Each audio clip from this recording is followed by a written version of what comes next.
Medina শরীফের মাটি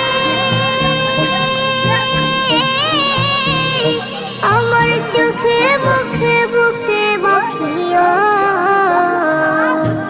এমন পবিত্র মাটি এমন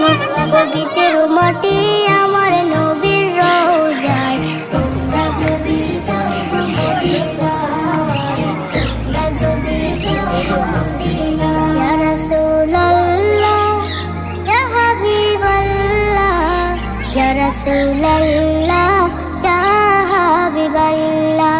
মদিনা শরীফের মাঝে বেহেশতের বাগান আছে সেই বাগানে শুয়ে আছেন সেই বাগানে শুয়ে আছেন প্যারা নবী মুস্তাফা।